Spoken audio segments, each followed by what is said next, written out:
Well, welcome to Freedom Community Church. We're happy you guys could join us today.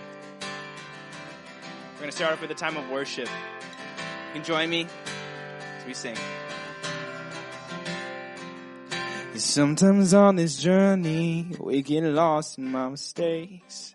What looks to me like weakness is a canvas for your strength.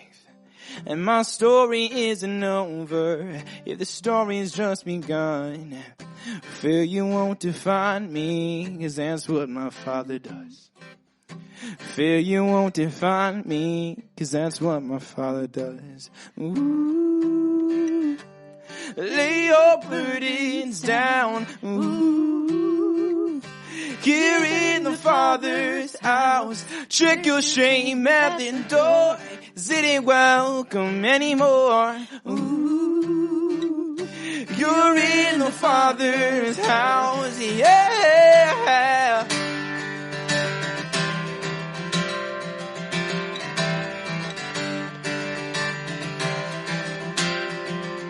Arrival's not the end game, the journey's where you are. You never wanted perfect, you just wanted my heart. And the story isn't over if the story isn't good now. Failure's never final when the Father's in the room. I said, failure's never final when the Father's in the room. Oh, lay your burdens down. Oh, here in the Father's house, check your shame at the door, 'cause it ain't welcome anymore. Oh, yeah, you're in the Father's house, yeah.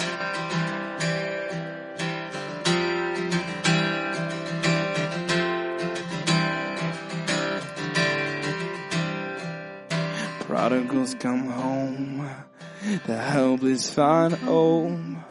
Love is on the move when the Father's in the room. Prison doors fling wide, the dead come to life. Love is on the move when the Father's in the room. Yeah, miracles take place, the cynic will find faith. Love is leaking through when the Father's in the room. Yeah, Jericho walls are quaking, strongholds now are shaking. Love is breaking through when the Father's in the room. Love is breaking through when the Father's in the room. Oh, lay your burdens down. Oh, here in the Father's house, check your shame at the door, 'cause it ain't welcome anymore. Oh, you're in the Father's house. Oh, you're in the Father's house. Oh, you're in the Father's house. You're in the Father's house, in the Father's arms.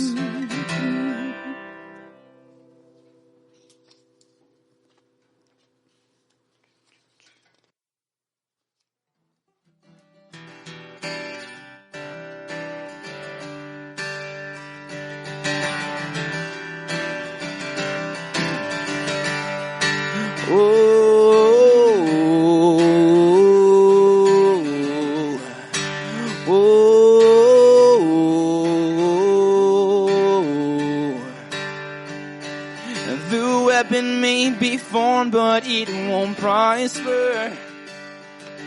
Or when the darkness falls, it won't prevail. 'Cause the God I serve knows only how to triumph.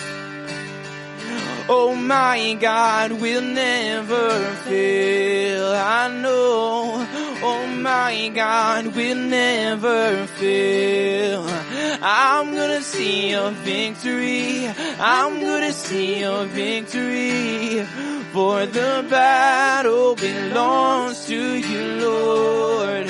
I'm gonna see a victory.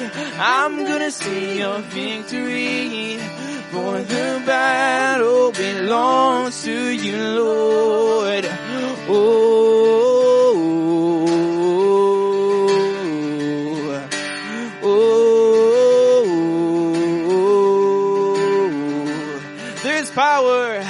There's power in the mighty name of Jesus.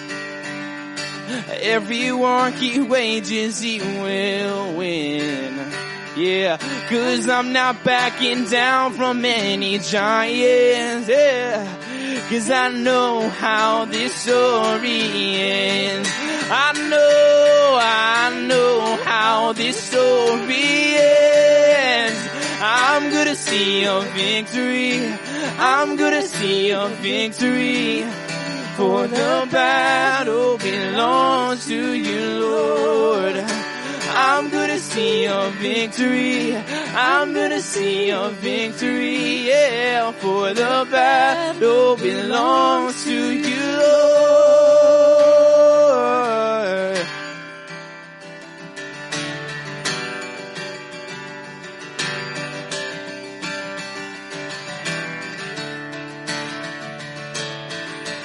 You take what the enemy meant for evil, and you turned it for good. You turned it for good. You take what the enemy meant for evil, and you turned it for good. You turned it for good. Yeah. You take what the enemy meant for evil, and you turned it for good. You turned it for good. You're turning things around. You take what the enemy meant for evil, and you turned it for good. You turned it for good. I'm gonna see a victory. I'm gonna see a victory. For the battle belongs to you, Lord. I'm gonna see a victory. I'm gonna see a victory, yeah. For the battle belongs to you, Lord. Hey, you take what the enemy meant for evil, and you turned it for good. You turned it for good. You take it away. You take what the enemy meant for evil, and you turned it for good. You turned it for good. I'm gonna see a victory. I'm gonna see a victory. For the battle belongs to you, Lord. I'm gonna see a victory. I'm gonna see a victory. For the battle belongs to you, Lord.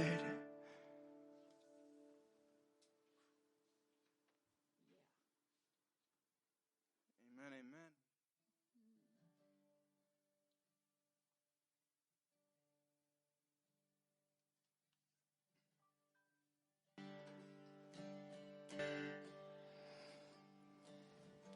You stood outside my grave with tears still on your face. I heard you say my name. My night was turned to day. You came. I knew that you would come, and you sang. And my heart, it woke up, and I'm not afraid to see your face. I am alive. You came. I knew that you would come. Yeah.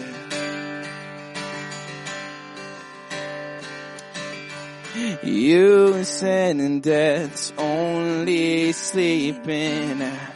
With one word my heart was beating. I rose up from my grave. My fear was turned to faith. You came. I knew that you would come, and you sang, and my heart it woke up, and I'm not afraid to see your face. I am alive, you came. Yes, I knew that you would come. I knew that you would come. You are a miracle working God. You are a miracle working God. You are a miracle working God. I know that you are. Come on. A miracle working God.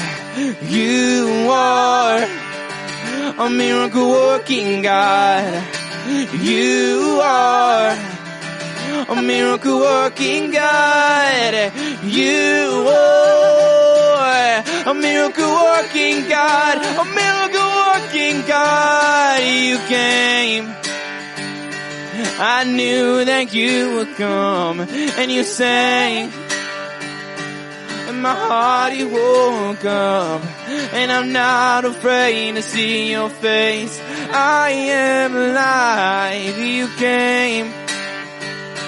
I knew that you would come, and you came. I knew that you would come, and you came. I knew that you would come.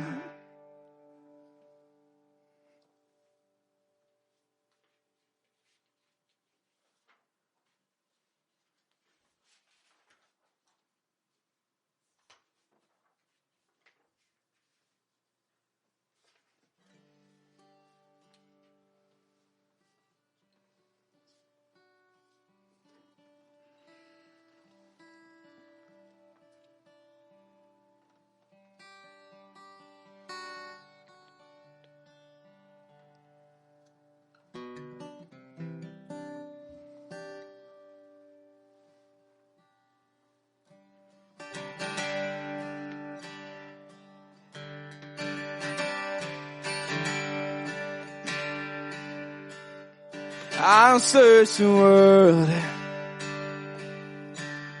but it couldn't fill me. A man's empty praise and treasures that fade are never enough. Then you came along, and you put me back together. Every desire is now satisfied here in your love. Oh, yes, there's nothing better than you. There's nothing better than you, God. There's nothing is better than you. I'm not afraid to show you my weakness, my failures and flaws. Lord, you've seen them all, and you still call me friend. 'Cause the God of the mountains is the God of the valley. And there's not a place your mercy and grace won't find me again. Yes, there's nothing better than you. There's nothing better than you, God. There's nothing is better than you. Yes, there's nothing better than you. There's nothing better than you. There's nothing is better than you.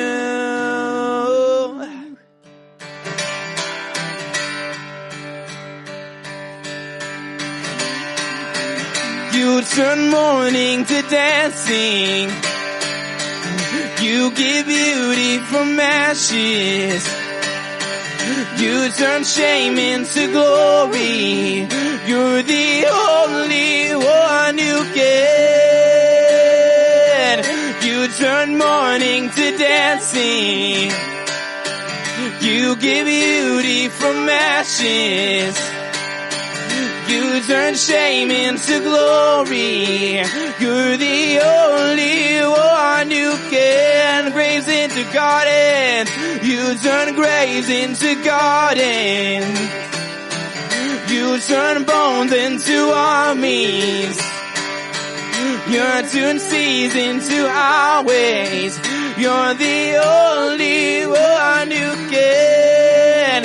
You're the only one who can. Yes, there's nothing better than you. There's nothing better than you. There's nothing is better than you. Yes, there's nothing better than you. There's nothing better than you. There's nothing is better than you, God. Oh, I know it's true, yes. God, thank you. Set our hearts on you, Jesus, today. Open up our minds to hear. Open up our eyes to see. Oh, Jesus. Yes, there's nothing better than you. There's nothing better than you. There's nothing is better than you. This is Pastor Chris, lead pastor here at Freedom Community Church, and I just want to take a moment to welcome you to our Sunday online service. It's odd seeing me in this position sharing announcements and welcoming you. Usually it's Joshua, but Joshua's preaching today, so you should be excited. You get to hear somebody different than me bring the word. I'm excited about that. So I hope you enjoyed worship. Hope you're ready to enjoy a really good word. A couple quick notes this morning. We actually, in case you haven't had the opportunity yet, we actually every single Wednesday morning at 10 a.m. have what's called a coffee gathering, where they have coffee online and Zoom, and they hang out and talk and have a time of fellowship.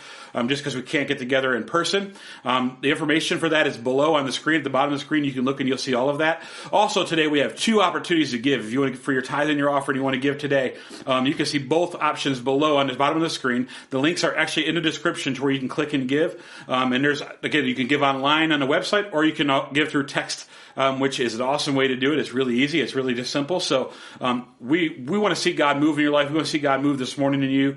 Just praying today that you just continue, as you're continuing to be faithful to the Lord in giving, and faithful to the Lord in serving, and faithful in just kind of connecting and being a part of the church body, and being a blessing to your community. And we just believe God's going to bless you in an amazing way. So I appreciate you all being here. We're grateful for you to be here. Excited about the word. So right now, without any more hesitation, we're going to move on to the word with Joshua Baker, as we call him, the Reverend J.D. Baker. Good morning, Freedom Community Church. Again, just thanks for stopping by this morning. We're going to continue our series that Chris started last week, An Ear to Hear. And I really believe that God is speaking to us in this time. And I want to make sure that we're listening to God, and that we are ready to hear what He has to say. So let's just start in the beginning. Genesis chapter 1, verse 3. We'll skip a couple verses. But I believe God's been speaking from the beginning of creation. He's been speaking to His people. And the first time that we hear God speak is in chapter 1, verse 3. The verse starts off with, "And God said, let there be light." And every time God created anything, He said, and it happened. That's just how it worked. And then we move a couple chapters over to Genesis 3, verse 8. And in the King James, it says that the voice of God walked through the garden. And then we see on Mount Sinai, God's voice sounded like thunder, and the people were actually scared of Him. With Elijah, in the end of 1 Kings, he goes up to a cave, and to hear from God, and he sees this fire, and God's not speaking through the fire. There's a storm, and God's not speaking to him in the storm. There's an earthquake, and he doesn't hear God in the earthquake. But then there's like a gentle wind, and he hears God whispering to him in that wind. And then when John, the writer of Revelation, hears God, he says it sounds like many waters. And then we have all throughout the Old Testament, the prophets were called the mouthpiece for God. So God is speaking through them. And then after the last prophet in the Old Testament, you have 600 years of silence before God speaks again. Just nothing's recorded, nothing that we know that God said. And then all of a sudden we have John the Baptist, Jesus' cousin, was the voice of the one crying in the wilderness. And then in John, chapter 1, verse 1, it says, "In the beginning was the Word, and the Word was with God, and the Word was God, and the Word was made flesh." God's been speaking. But how do we hear the voice of God? If you watch my testimony video, I said that God spoke to me, but he didn't say anything. He didn't have to say anything, because there was something inside me that spoke to me. Sometimes that's what it is. But some people, when they pray, they do all the talking. And other people, they ask God for everything. They think God tells them, what cereal to eat in the morning, or, where to go get gas, which I'm not saying he doesn't. I'm just going to say he's probably somewhere in the middle of those two things, where we probably shouldn't be the ones doing all the talking. But for all of the minor details of our life, like what cereal to eat, he's probably not telling us what cereal to eat every morning. Now, he might be for you. He hasn't done that for me. And not many people I've talked to have I been told that he's been doing this for them. But I believe he's somewhere in the middle of that. And one interesting thing is people who have a speaking problem probably have a hearing problem. And now I know this from my life, because my Uncle Larry, we called him "Oh Great Wise One," because he didn't say much, but when he had something to say, we all leaned in to listen. He always had something good. And when he was a child, everyone thought he was dumb. Like, he just was not a smart kid. And it turns out that once you gave him a hearing aid, and especially once you gave him the cochlear implant, he was a smart guy. And he knew what he was talking about.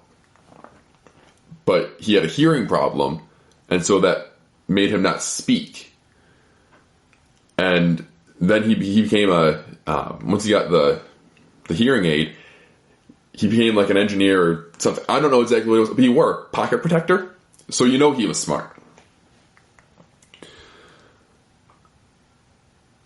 In Revelation chapter 2, God is having John write down letters to 7 different churches. And at the end of every letter, he has John write down, "He who has an ear, let him hear." Now, I want to make sure that when God's speaking to us, that we have an ear to hear what he's saying. And sometimes it's like Jesus speaking in parables where everyone's going, "I don't know what he's talking about." And yet the people that he wants to hear are listening. When he was talking to to the disciples, when he was telling a parable, they understood. Sometimes. A lot of times they still went back and went, "Okay, Jesus, what were you talking about there? That just made no sense." And he'd explain it to them. But he would speak in a way that the people who he wanted to hear would hear. And I want to make sure that when God's speaking to you, that you're hearing what he wants you to hear.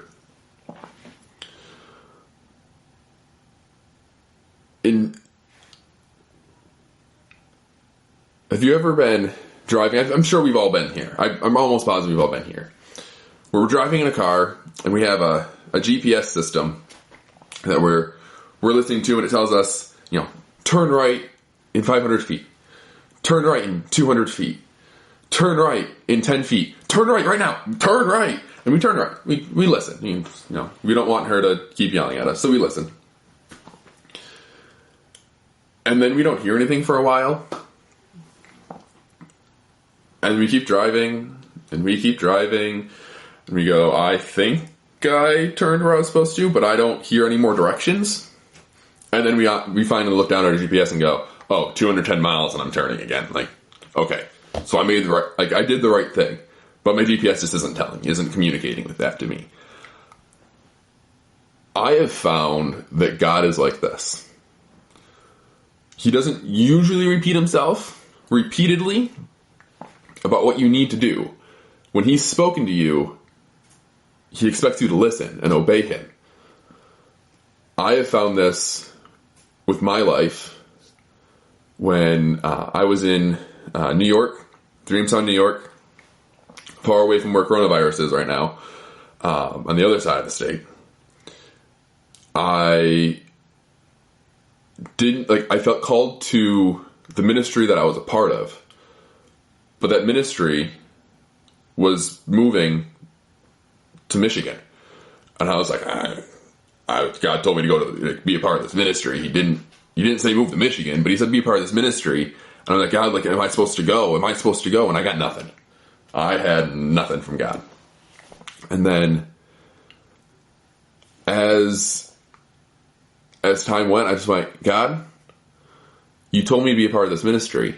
If they're moving to Michigan, then I'm moving to Michigan. That's just how it's going to be. Because you told me to be a part of this ministry. That's what I did. I didn't know when I said that, when God told me to be a part of the ministry, I didn't know that he was going to move me to Michigan. It just happened. But I listened to the last thing God told me. Because I didn't hear anything else.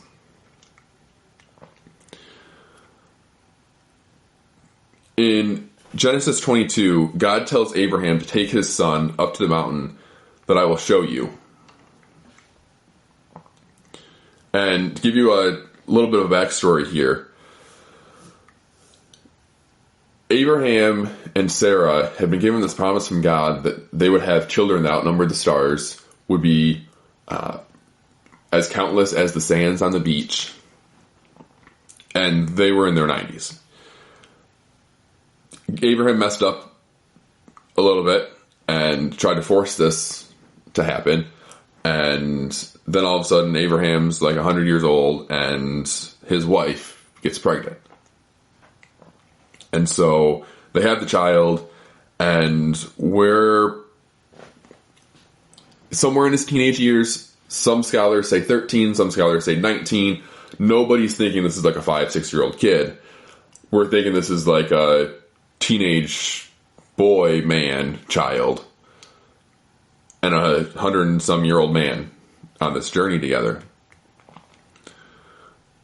But God tells Abraham to take his son up to the mountain for a sacrifice, and says, to the mountain that I'll show you. He told Abraham which area to go to, but not like a really specific spot at this point. And I've also found that to be true with God. He doesn't always give you every single little detail. Sometimes it's just a few words. And Psalm 119 says that his word is a lamp unto our feet and a light unto our path. If his word is a lamp unto our feet, it's probably not shining out very far, and it's probably just the next step that we need to take. Sometimes God will give us a vision of what's ahead in the future, but he's not giving us every little step to get there.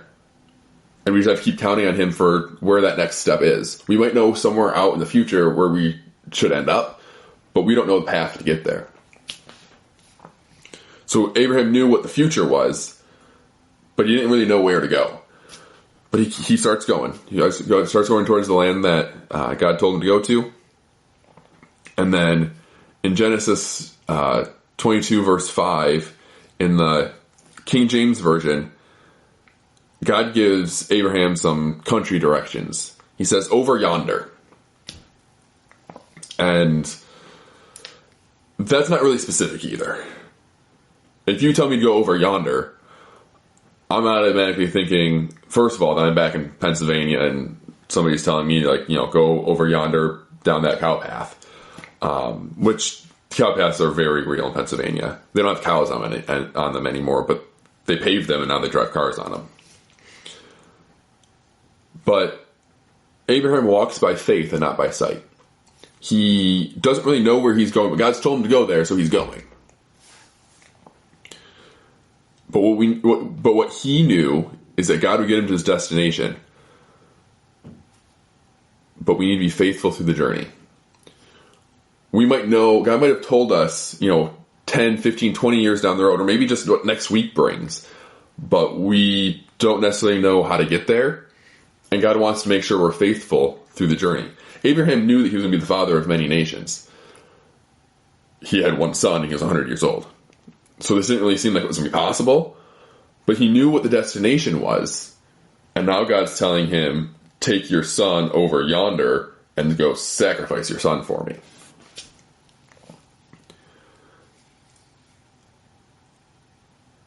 And the one thing that I believe that Abraham knew and believed was that those who are faithful with little will be rulers over much.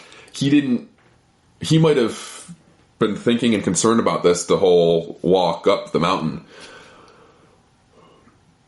But the Bible doesn't say anything about that. The Bible actually talks about how much faith Abraham had in that walk up the mountain, that he was going to follow God no matter what. And that he knew that God's promise for him was still going to be his promise for him, whether that was still through Isaac or if that was going to be through another child. He knew that if God told him to do something and it seemed contrary to the end goal, he was still going to be faithful through the journey.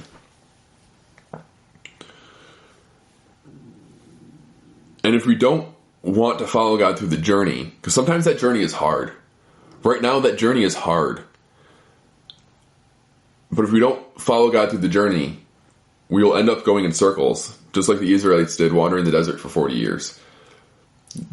God could have taken them through the desert and straight to the promised land when they left Egypt. God could have done that. But the Israelites weren't faithful to him through the journey. God gets them out of Egypt, miraculously gets them out of Egypt. They cross the Red Sea, miraculously. And then they turn around and see all their enemies destroyed and swallowed up by the sea. You'd think that this would make the people go, wow, God, you're awesome. Like, we'll serve you forever.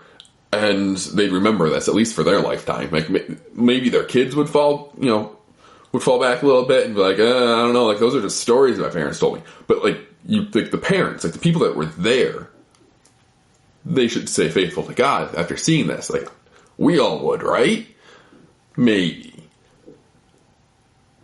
But what we see is the Israelites, not long after that, are complaining to Moses, saying, Moses, why did you take us out here to this wilderness? Why did you take us away from the land that we knew and a place where we had food and we had shelter to come out here in the middle of the desert? Why are we out here? And they eventually they made a golden calf pretty quickly and started worshiping that instead of God, while they could see God up on the mountain. They could see, God was in a cloud on top of a mountain, and Moses went up there to talk to him. And they're at the base of the mountain. They can see this happening. And they still don't follow God. That's how quickly this turned for them. And they just weren't faithful through the journey. So it got them stuck wandering around for 40 years. Because God gave the Israelites instructions, and they didn't obey him. And they disobeyed him so many times. That's pretty much like the book of Exodus. Once they leave Egypt, the rest of the book of Exodus is pretty much the Israelites just not obeying God. And then God forgiving them, and then they disobey him again, and God forgives them. They disobey him again. And Moses pleads for their life, and God forgives them. It's a mess. But Moses also disobeyed occasionally. As their leader, he still disobeyed sometimes, even though he talked to God. He saw God's backside on the mountain. And that's what made them have to keep going through the desert over and over again, keep going around in circles. They had to learn about listening to God by spending time in the desert and not being able to go to their destination. And I really hope that we don't all get that way, where God gives us a promise for our lives, and because we were disobedient through the journey, that we don't get to see that happen.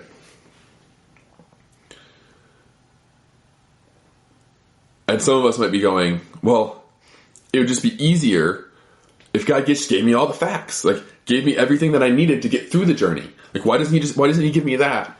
And what I would say to that is, if he gives us all the facts and tells us every little step along the way, how much faith does that take? If we take a step because God told us to, and we get one step closer to our destination, and then we take another step because God told us to, we get another step closer to destination, and it's just like, that keeps piling up. Where's the faith? God wants us to have faith and believe in Him and trust Him to get us to the end, no matter what happens in the middle. There's going to be stuff that happens in the middle, but He wants to make sure that we get there to the end and that we're faithful to the end.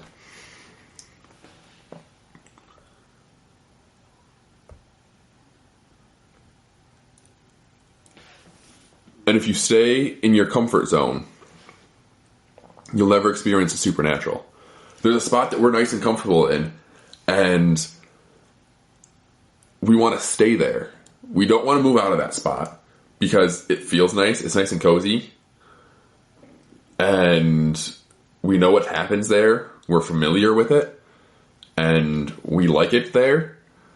But God wants, sometimes, not with everything, sometimes it's the timing of everything, but God wants to push us out of that sometimes. It's like, hey, step out of the comfort, and we step out, we dip our big toe in the water and go, ooh, that's cold, I don't like that. And we come running back to the comfort zone. But that spot that we're trying to avoid, that spot's fear. That is the fear zone. And God doesn't want us to be stuck in the fear zone. We shouldn't have fear. The Bible says that God has not given us a spirit of fear, but of power and of love and of a sound mind. He wants us to get past that fear zone where we're afraid to get to the other side. Because on the other side of that fear, that's where the victory is. That's where the destination is on the other side of that fear. And that's where I want us to go. I don't want us stuck in a nice little comfortable life and going, oh, things are just great around here. Yet being in the fearful spot, that is not a fun spot to be in. But when we get to the other side, we get to a place of victory and a place where we can rejoice and be grateful that God has been faithful to us as we've been faithful to Him. God tells Abraham that He will be with Abraham the whole way. As I've said, not many more details than that. And it reminds me of me driving through Pennsylvania. Now, Western Pennsylvania, that is. I grew up on the west side of New York in this little tiny corner that is 15 miles north of Pennsylvania and 35 miles east of Pennsylvania as well. So, my parents, they're both from Western Pennsylvania, and my dad is from all over Western Pennsylvania. My mom is from the northern part of Western Pennsylvania. And so, when I was a kid, we were really the only ones in New York. So whenever we saw family, we had to drive to Pennsylvania. And this was before GPSs. Yes, I remember a time before GPSs. Not very well, but I remember a time before GPSs. And then once GPSs came, these were the areas that didn't have GPS, didn't have any signal. So it wasn't really going to be very helpful when you had if you had a GPS. So we'd be driving to go visit family or go to camp or whatever, and I would be in the back seat figuring out where we were going. And I thought I knew where we were going. And I knew all the turns, like I knew all the landmarks, but when you're not driving, it's completely different from when you are driving. So, once I got my driver's license, after a couple times of driving it myself, I started driving this by myself, some of these trips by myself, to go to camp, go see family, whatever. And let me tell you, I know the way, but I can barely get there, and I can sometimes get home. Don't ask me for directions. Now, I've been to these places quite a few times, actually driving there, and I can get you to my relatives' houses. But if you come and ask me for directions, I'm going to be telling you directions like God gives directions. Go over yonder, and when you get to this stop sign that looks like this, turn right. I'm not going to give you a north, south, east, west. I don't know. I know we're going south. If we're starting at my parents' house in New York, we're going south. That's all I know. I've never looked at a map to see where these places are. I don't know their route numbers. Don't have a clue. I know the cities, like the little towns and villages along the way. But I just go by landmarks. And do I recognize this? Do I not recognize this? And here's what I can tell you. I know a turn when I get there. When I see a turn, I know it. Sometimes I see it as I'm driving by. And I go, that was it back there, and now I gotta turn around. Or try to figure out a different way. But sometimes, this is how God gives directions. Pretty vague. And I know there are many people asking for guidance right now, and they don't know what to do. And the way that I can say that God is speaking to me most is not from an audible voice. A lot of times he speaks to me from a place of, I have peace in the decision, or an inner knowing where I just know that I know that I know that something is right. And I'd like to define that peace a little bit, because I could say if you don't have peace, then don't move forward, but I was going to say that until this week happened, and God reminded me of some things that happened in my life, and walked my family through a place of, we knew what God was telling us to do, but we didn't have the peace that you'd think going through it to make the decision. So this last week's been kind of crazy for my family. It started out with Monday, Kate being told that she might be furloughed. And there's a promise of a job when she gets back, but they just don't know when that would be. So she could collect unemployment and do that, but she might be furloughed. And we knew the decision was going to be made on Wednesday, and that she could be on voluntary furlough. And so we're like, well, if she volunteers, like, I wouldn't mind her being home. I'm already laid off. I wouldn't mind her being home with Micah and myself and having some family time together. We really enjoy that. So she put in to volunteer for it. There's no promise. It was just, hey, if we are going to pick somebody in your department to furlough, you might be it. But if there's a better option, we're going to pick that person instead. So she put in for it. And then on Tuesday, she had to complete a nursing assessment because she works in a clinic. They want to see what nurses they have that they can move to a hospital in case this coronavirus, we have that surge that we're expecting here. And so she had to do an assessment for that. And she does the assessment. She's honest about the whole thing. And before this, like, Kate had really been telling me, I think God wants me to help these people with coronavirus. I was like, but Kate, you have a job right now. You can't leave your job. If you leave your job, you're not getting paid to help people with coronavirus, because a lot of that stuff, like the places that she was talking about, like Samaritan's Purse, like that's a lot of volunteer stuff. Like, that would be awesome, but I don't know. Like, hey, I just don't know. Like, we need to make sure that you still have a job at the end of this. So Tuesday, she got an email saying, hey, we want you on the list for one of the hospitals if we need more nurses for coronavirus. And she had to respond with, yes, keep me on the list, or no, take me off. And that was when it became a reality. It wasn't just talking about whether or not God wanted her to do this, but it was having to decide whether or not she was going to be on the list or not. And then she also knew the next day she could be furloughed. So, like, craziness happens in these 3 days. And on Wednesday morning, she put in saying that she would be on the list. But she was off Wednesday, so she didn't know if she was going to be furloughed or not. And then Wednesday morning, I get a message saying, hey, we want you back to work on Monday. And Kate's furlough would start Monday if she was furloughed. And so Kate and I are talking about this decision, and we came to the conclusion that, yes, God still wants her to do this, wants her to be obedient in this, but I'm not going to say we had peace about it. What I would say is, like, we had peace that we were obeying God. We didn't have peace that everything's going to be okay. We had peace that we were obeying God in this decision. So that's what I would say. If you know you're obeying God, and there's peace about that, that's when I'd say move forward. Sometimes that peace will be an actual peace where you know everything's going to be okay. For me, and my many job moves that I've had, and most of you guys know about that, whenever I've taken a new job, I knew there was peace about it. And there was that, everything's going to be okay peace.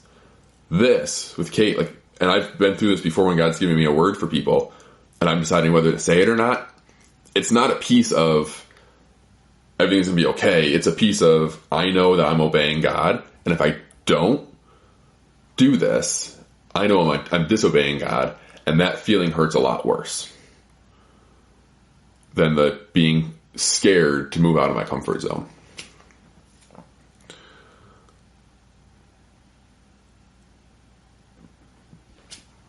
But a lot of us,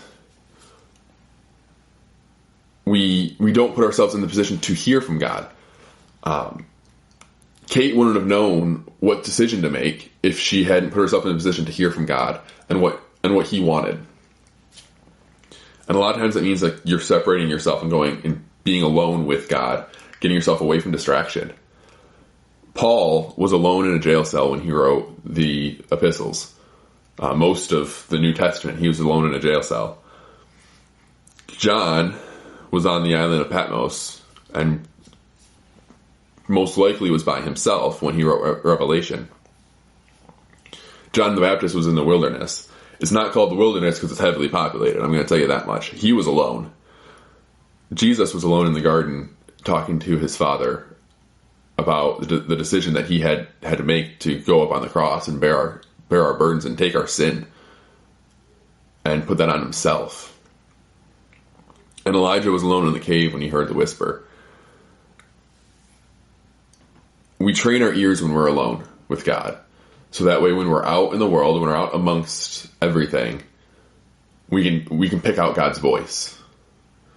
Genesis 22:12, we have Abraham with a knife in his hand and his son on the altar, tied up, and Abraham's getting ready to start the sacrifice. And again, Abraham was over 100. We know that for sure. And we're pretty positive Isaac was somewhere between 13 and 19. I know people lived a lot longer back then, but I'm just going to speculate that a man over 100, a 15-year-old could have taken him, could have fought back a little bit. But we don't see that in here. Isaac gets up on the altar, and Abraham's able to tie him down. And Abraham has knife in hand above his head, ready to do the sacrifice. And God says, stop. If Abraham didn't know the voice of God, he might not have heard it in that moment. But God changed his command to Abraham. Not because God changed his mind. I don't believe that at all. God changed the command to Abraham because Abraham proved that he was faithful through the journey. God will talk to us in different ways to develop our ear to listen to him. And when he's developed it, he starts testing us. And I'm going to tell you right now, God has all of your answers. You just might not be listening, or it might not be time for the answer yet. Maybe you just have to listen to the last thing he told you, and you just keep going with that. But God has a higher path for all of us that we can't get to on our own. But every time we listen to God, we get closer to his plan for our life.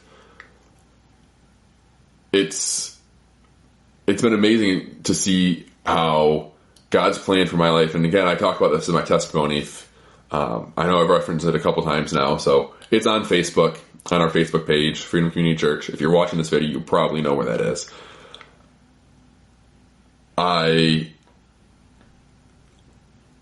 told you about when I was a teenager and a child and how I knew I was supposed to be a pastor, but I had this problem speaking to people and just all around being sociable with anybody. Dogs. I've always loved dogs. I'd socialize with the dogs, but I would never socialize with humans. I just didn't like to.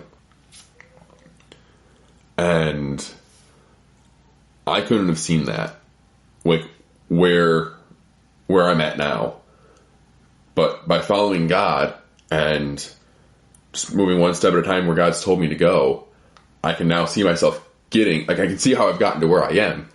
But when I was a child, I couldn't see how to get there. I didn't have a clue how this was going to happen. All I knew was that God told me I needed to do this.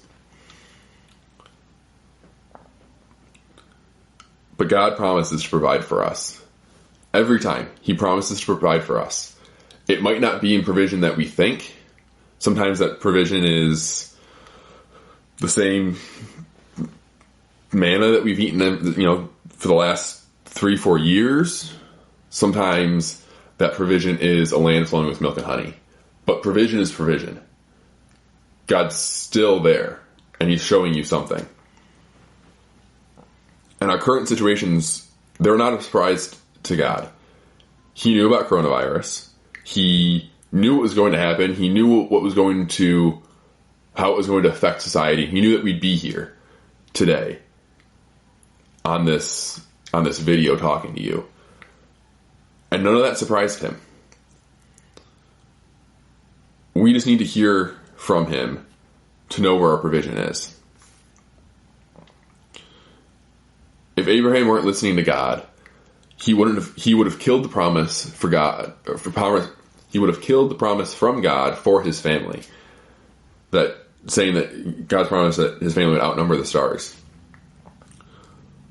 But as soon as Abraham untied Isaac, all of a sudden there was a ram caught by his horns in the thicket. And that was what the sacrifice was supposed to be. And Abraham then declared on that mountain, that mountain would be called Jehovah Jireh, God my provider. And during this time in quarantine, many of us have questions and don't know what's going to happen in the future. Many of us have been laid off, and there's that little promise that there's going to be a job when we get back, but we don't know when that's going to happen. We don't know if our employer is lying to us, or if they just change their mind later. I was pretty sure I was going to be called back, but I wasn't positive. I knew my employer liked me, but I also knew that I was just one of 6 other guys that they laid off. So when are they going to call me back? And it turns out that one of the questions we had with Kate volunteering for furlough was, well, what if this lasts past July 31st and, we don't have the government money coming in anymore? What if that happens? And neither of us are working yet. And yet we decided that Kate should go on furlough anyway. And the next day I get called back. I didn't have a clue. All I knew is that that was the right decision for our family. That's what we believe God was telling us. And God found a way to provide.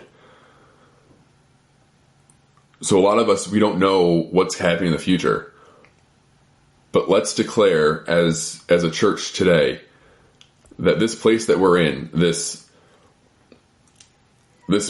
place of unknown, that we call this place Jehovah Jireh, Because God is our provider, and He has a plan coming out of this. He's the only one right now that knows how the world's going to respond and bounce back from this. He's the only one that knows how your employer is going to bounce back from this, how your bank account might bounce back from this. He's the only one who knows right now. So let's declare that over our situations, because we know He has provided before, and He will provide again. It's who God is. And during this time where many of us are in isolation, and I've really enjoyed my few weeks off being with Micah and being able to learn a ton about how to record videos and audio and get that up for you guys every Sunday morning. I've also been able to get into a time of being isolated with God and being able to better tune my ears to what God is saying. And so during the next few minutes, Eli will be playing, and I want to encourage you to take the time to try to hear what God is saying. And if you hear something, please put it in the comments. Whether you're on the Church Online platform, if you're watching later on YouTube or Facebook, or you're on the Facebook premiere right now, if God's speaking to us during this time, let's throw it in the comments and help encourage each other. And if you need prayer, we have a few different ways. There's a link somewhere, whether you're on Facebook or Church Online platform or on YouTube. There's a link in the description for Facebook and YouTube. You can open up a private chat in Facebook or in the Church Online platform. But no matter where you're watching this in, you'll see links to click, and you can connect with us on our website. If you became a Christian today, we want to encourage you to click the link in the description to reach out to us and get connected. We'd love to get to know you and talk to you and give you some next steps. And as always, we're here for you until the video ends. We're going to be here in the chat, and you can always get a hold of us afterwards on Facebook or on our website, or in the YouTube comment section. No matter how you're listening to this and watching this today, there's a way that you can get a hold of us, and we would encourage you to do that. We're here for you guys, and this is a place where God will provide for us again, as He already has before. So let's close in prayer as Eli starts playing. God, we thank you that you know the steps, you know the direction of our lives, and that you weren't surprised by any of this. And God, I pray that we all will tune our ears in better to what you're saying. Some of us hear you pretty well, but Lord, I believe that we can hear you even better. That through the chaos, we can hear you whispering to us. So Lord, I pray that we'll take this time of isolation and being separated from so many things in this world as a time of relief and a break where we can spend more time with you and get to hear what you have to say to us. And that we'll come out of this stronger than when we came into it. And Lord, I pray that for any of us that are in that fear zone, where we stepped out of that comfort zone and some of us got pushed out of that comfort zone, I pray that we will continue walking until we get to the other side and we see victory, where we see the destination that you had for us. Lord, I thank you for this church and these people and what you've spoken to them already. And God, we just give them in this church to you, knowing that you will provide for us in the future. And you'll provide for us today, and you provided for us yesterday. Lord, we thank you for this. For this in your name. Amen.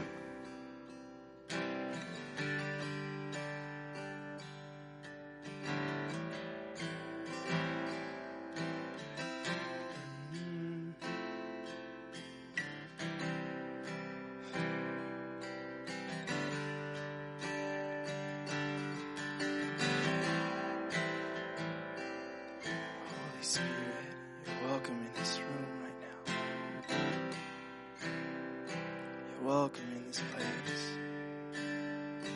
You're welcome in this place. Come in this place. You're welcome in this place. You're welcome in this place. You're situations at home. You're welcome in these situations at work. You're welcome in these situations in our world. You're welcome. Just put your hand on it, God. 'Cause that is who you are. That is who you are. That is who you are. That is who you are. That is who you are. That is who you are. That is who you are. That is who you are. Yeah, you are. Waymaker, miracle worker, promise keeper, light in the darkness, my God. That is who you are. Oh, you are. Waymaker, miracle worker, promise keeper, light in the darkness, my God. That is who you are. That is who you are. That is who you are. That is who you are. That is who you are. Come open up the heavens, pour your rain down on us. Let your spirit roam freely in this place. I want you, God. I don't want anything else. Not anything else. I've tasted, and I've seen. God, I only want you. I only want you, Jesus. You define me, God. You say that I am yours. You say that I'm your child. You say that I am loved. You say that I am yours. And you're waiting with open arms. Oh, even when I don't see it, you're working. Even when I don't feel it, you're working. You never stop working. You never stop working. Even when I don't feel it, you're working. Even when I don't feel it, you're working. You never stop working. You never stop working. Yeah, just declare that. Even when I don't see it, you're working. You never stop working. You never stop working. Even when I don't see it, you're working. Even when I don't feel it, you're working. You never stop working. You never stop working. A waymaker, miracle worker, promise keeper, light in the darkness, my God. That is who you are. Oh, that's who you are.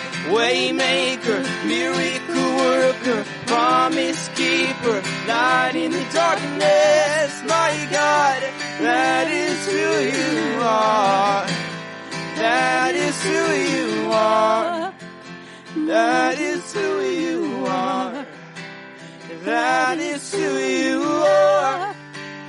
That is who you are. That is who you are. That is who you are. That is who you are. Your love. That is who you are. God, your love. You've always been love. You're just the purest of purest. Just the finest of fines. God, you're more precious than rubies. You're more serious than gold. And I love you, Jesus. I can sing of your love forever. can sing of your love forever. I can sing of your love forever. I can sing of your love forever. I can sing of your love forever. I can sing of your love forever. I can sing of your love forever. I can sing of your love forever.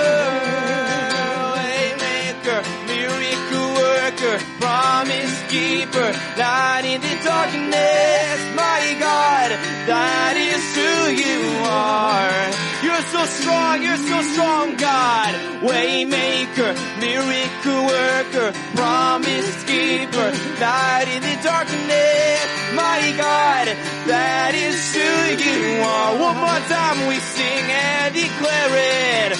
Waymaker, miracle worker, promise keeper, light in the darkness, my God, that is who you are. Oh, 'cause you are waymaker, miracle worker, promise keeper, light in the darkness, my God, that is who you are. That is who you are. That is who you are. That is who you are. That is who you are. Woo! That is who you are. Come on, God. That is who you are. That is who you are. That is who you are. Joy in the Lord will be my strength. Your joy covers me. It's in me. It's in within me. The joy of the Lord will be my strength. Oh, it covers me. Oh, it covers me. You never stop working. You never stop working. You never stop working. You never stop. You never stop working. You never stop. You never stop working. You never stop.